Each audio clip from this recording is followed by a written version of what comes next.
Lately, I've been thinking about our triple mod sled. So I brought it into the garage today because we kind of left it on a little bit of a low note. We took it out, we test drove it, we broke some parts, and then after that, I really didn't know what we should do with this thing. But after it's been sitting around a little while, I think I know exactly what we should do to this sled. I think that we could really make this triple shine. So what we're gonna do today is we're gonna take a walk through the old girl, start it up, and remember exactly where we left off with it, and we can move up from there. So the sled has been sitting in storage for a little while. In fact, I think in the last video, after I got it running, just took it out for a little test drive, and we blew out one of the linkages for the front suspension there. So I actually don't know what this sled is. We paid the $250 for it, went and picked it up, and it ended up being a complete mod sled. Like, somebody was really trying to do, like, a lot of work on this thing, and then it caught on fire, and that was it. And then we bought it for $250, and the fire wasn't even that bad. It did fry a little bit of electrical, but pretty minor stuff to get us this this triple here. Let's get her all cleaned up. So I think we're $650 into it now. Something like that, and that's including buying it. So let's open up the hood here and see what we got, so we can actually remind ourselves, because it's been a little while. So what do we got here? We have a triple 779 in a slightly newer chassis. I think somebody in their day was trying to make like a triple Summit, so I kind of called this thing the Summit Mach Z. As far as I can tell, actually, is somebody took the triple out of an F chassis and put it in this newer S model. Because when I go to the VIN and the plate here, we have a September of 93 stamp. And I called Ski-Doo and a few other people, and from everything I can tell, that VINs it as a 1994. But I don't know, it seems like a bunch of weird other stuff has been going on since then. I know when I go parts shopping for it, usually what I end up doing is sourcing parts for a 96, and all the body stuff has all fit perfectly since I've been sourcing 96 parts. For a lot of the other stuff, it's actually like a mismatch of parts, and I kind of have to pick away at a bunch of units to find the right parts for this thing. So like some of the wiring, some of the electrical, I had to go back to like a 93, a Mach Z just to find it. And then not only am I pulling parts off different models, I'm also pulling parts off of different manufacturers altogether. Like this secondary clutch that's on here is actually an Arctic Cat clutch. And then if we go around over to the back here, it's actually a Polaris track. If we come around up here, we'll find a little bit, some more Arctic Cat parts right there. As far as the secondary clutch setup, that was a really common thing to do. A lot of guys would do that, would put a Arctic Cat secondary on this, because it's actually the same size size shaft. And then this one has, I think it was a Bikeman helix in it. So I think this clutch is actually off a Thundercat. So we got a Thundercat secondary clutch. The Arctic Cat clutches of that era, the secondaries, were like way more tunable. As well as like that was like the race inspired era for Cat. So everybody was making a lot of really cool aftermarket Cat parts.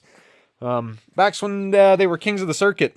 And then we also have the triples here, which are super loud. And then what else we got going on here? We got the triple intakes. Moved the fuel pump. Fuel pump's usually like down there under the engine. Moved it here behind the gas tank because there was space for it. And now every time you got to work on the fuel pump or move fuel line, you don't got to pull out the motor no more. Like, as far as everything, like, I don't know what was going on here. This whole setup honestly kind of sucks. There was a Digitron gauge in it before. I'd like to find another one again so we can put the pyro, so we can hook all that back up. But like, actually where I'm looking, if I'm standing up on this thing, is kind of like that. So you can't really, I don't know. No, I don't like any of this. I'd like to change all that, gussy it up a little bit. I'd really like to get all of this cleaned up, like all this wiring, and that doesn't even go anywhere. I wonder if I unplug that for a reason. But I hate all this. I want to get that all cleaned up. This machine really is like a lot of little things. Like up here, you can see right where the hood is, contacting that last pipe. I think I can actually fix this without doing anything. Overall here, everything's in pretty good shape. Definitely have a few bullet holes, so I'll be learning how to do fiberglass work, which is fine. Taught myself how to weld. Can't say I have, like, no amount of welding skill. The nice thing with this sled is we actually have, like, a really nice foundation to work off of.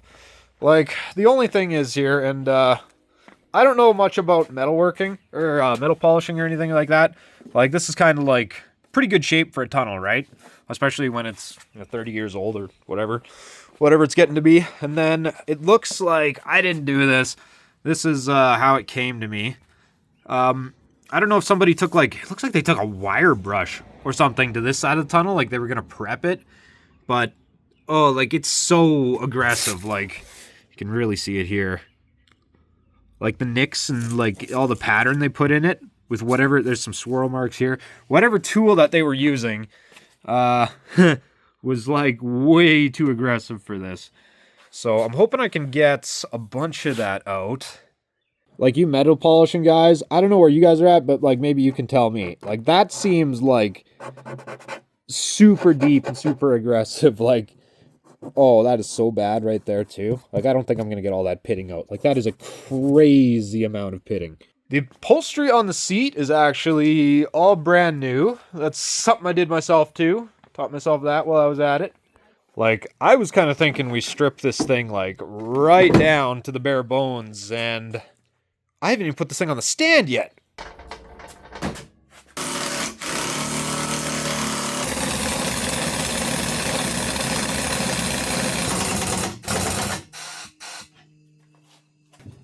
Turn on the air compressor. There we go. This is how we should be looking at it. So, I've not really ever looked under here. So, the skis are... they're in pretty rough shape, actually. Like, as far as, like, a usable ski, yeah, they're totally usable. But, they're in pretty rough shape if I want to make this thing actually a really nice sled. But besides that, under here isn't so bad. Actually, the plastics and everything are in really nice shape.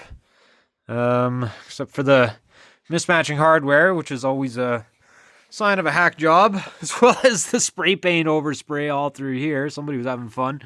Couple other things here. It's going to be lots of little stuff, some steering boots, all the overspray there.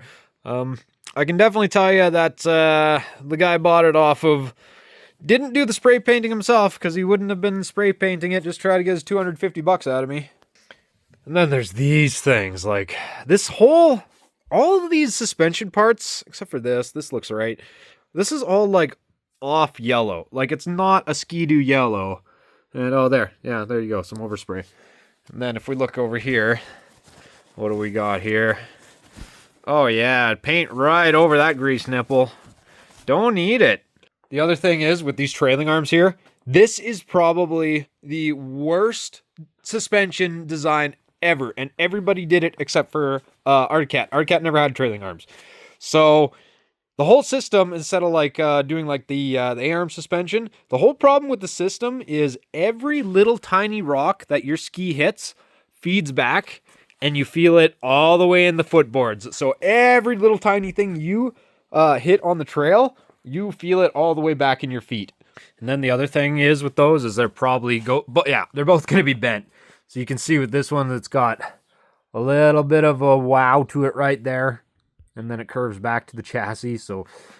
oh, super common. In fact, hey, this is the one off my 2000 Summit that's been sitting up there for, I don't know, however many years, back in the old days. And then this side here, a little bit worse. And then these things are actually aftermarket too, so we can straighten those out. I don't feel too bad about that. We'll be able to get all the bending out of all the front suspension, because that's really about it as far as front suspension stuff. And it'd be nice to find some new skis for this thing. Yeah, we got to get all this mismatch hardware out of here. Nothing says janky like a whole bunch of mismatch hardware. Here we go. That tie rod bent. It is holding alignment. It's always the rubber boots. Rubber boots are always just rotting out on these old things. But the frame and everything looks pretty good. I don't think that is supposed to be there. Oh, and then up here, that bolt doesn't even... Oh boy, it's not even touching the nylon part of the nylock. That's nice. Lots more spray paint and stuff like that. Got some weird angles going on here, but I think it's because our trailing arm here is bent. I think all these rods are good. Like, this one has a tiny little bit of a wow in it, but man, you'd really have to have a keen eye to catch that. It's barely tweaked at all. Like, I don't want to rip into this thing too hard, because this sled does look really good, but, you know, just stand right here. Don't stand right here, this is too close. Like, what else here as we go around? Yeah, get some more parts in here, polished up, get some of the right hardware in, take care of all these wires that are kind of just dangling, hanging out and everything. And then we move into the skid here. And we've obviously got some issues for the torsion spring holders. Pretty normal. This one, maybe not so normal. Did the bearing pop right out of there? Oh yeah, okay, well, doesn't matter. We are going to take the entire skid out anyway, and this thing is actually going to remain on the stand here for quite some time as we get everything all repaired and put together. And it's places like this where some of the aftermarket stuff becomes at least a little more evident, anyway. And same with up here, I mean... Everything was done right, it just wasn't done well. Around here in the back is actually all pretty nice. Just want to shine up those these gussets quite a bit, and then get the rails all polished up. Get a bunch of new parts in there, get a bunch of painted parts in there if we can. Like, really, we bought the snowmobile for $250, and to get it running, and to get it to, like, where it sits now... Including the price of buying it, I think we're like $600 into this thing. So, what do you guys think for a wicked greasy mod sled triple?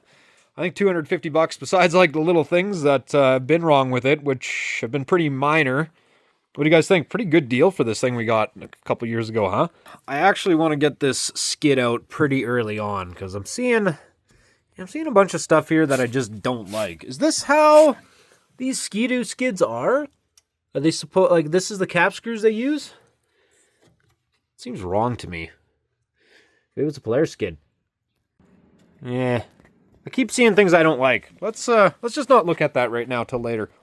Like with this thing, I'm really talking like, let's get the motor out of it, let's get the skid out of it, let's get like a bunch of the driveline stuff out of it, and let's see how cool we can make this thing. Well, what kind of video would this be if we didn't, at least try to start it? I drug it in here. I did start when we put it away before we put it in storage last year. Should start now. I think our only kill switch on this thing was this tether, if I remember right.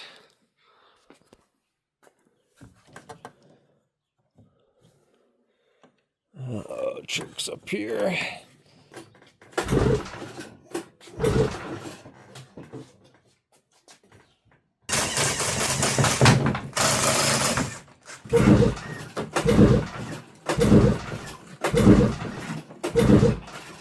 I'm gonna say the fuel pump probably lost prime here.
some doors.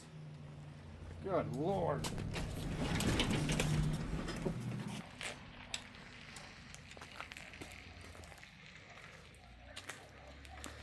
Greasy. Now that's get a little more sunlight on it, you can definitely see that she's been sitting in storage for a little while. I'll be looking for like a new windshield for this thing too. I know it's just like a little bit of rubbing there, but you know, I would like to make a shower of a sled.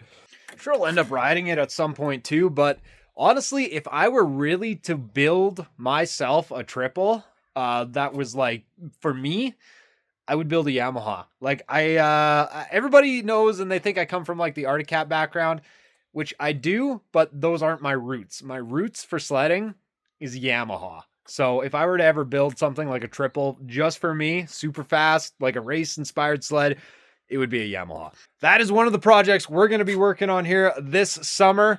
I'm going to be wrapping it up. If anybody has any of the parts I'm looking for, let me know, but they do have to be in like mint shape because that's what I'm looking for. So thanks everybody for watching today's video. We're back. I'll leave you guys with a little bit of bonus footage coming back from last day, from my last trip as we start things up again here. Vacate day. Well, me and Sean had a couple days, some good little adventuring. We're headed back to Alberta now, where spring is on over there too. I think they were doing some blasting. I don't know if there's going to be anything interesting to see on the road today, but we'll get home and we'll see what's up in the shop. Then we'll do our stuff.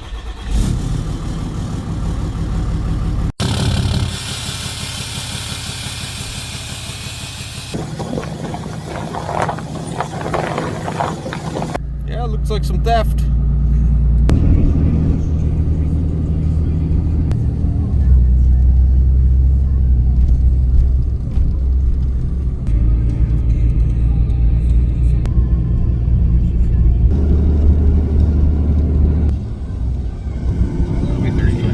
$0.35 just for that? I just dropped a 20 in your cup holder. It's more than that. What do we got here, Sean? Vehicle incident. Some road closurage for us. You're gonna pull up right next to your friend here. I'll let him have it. It's an hour. An hour of hanging out.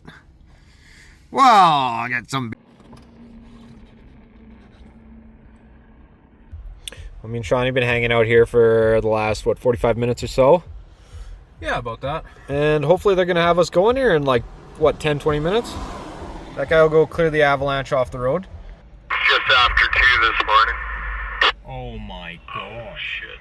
Yeah, okay. Oh, so it's been closed for how many hours? Like 7 hours then. Well, we got the tail end of her at least. I guess. Yeah. So how many people are in front of us? Oh, that's loud. How many people are in front of us? If it's been lined up since 2 a.m.? A few kilometers. Yeah. A few kilometers. He's not going to answer. Well, the guys are driving like idiots and they made a mess. That guy knows exactly what's going on. I just put that bluntly. In a hurry, go nowhere. That guy's in a helicopter, isn't he? Race time? Start your engines. Sunday, Sunday, Sunday! Race day. Well, oh, ho, ho, Mr. Cool Guy. Yeah. Happened. Maybe this is where it happened. No. No, they had some shit come down right here. Ben, watch your language. Sorry. Sorry, Matt. Sorry for that. Are you still sick? Still sick, yeah. So, yeah, me and Tyrell and a bunch of other guys, we'd had a few drinks, and it was right towards the end of the auction, so we're all fucking bidding on stupid shit. We didn't know what was up there. Just heard the guy fucking bidding, calling bids, so we'd throw our hands up or whatever and bid on stuff, and then I'm like, no, I just bid $900 for the birdhouse. I was like, you fucking did, you fucking crazy bastard. And he's like, oh, we got $925, $935. I was like, oh, thank God, someone else went higher. Ben and his $900 birdhouse. That would have been What would I... Imagine if I give that to my mother and she found out how much I paid for that. She'd just freaking shoot me, probably. Oh, Yeah, go fuck yourself. Bye bye, Ming. Bye, Ming.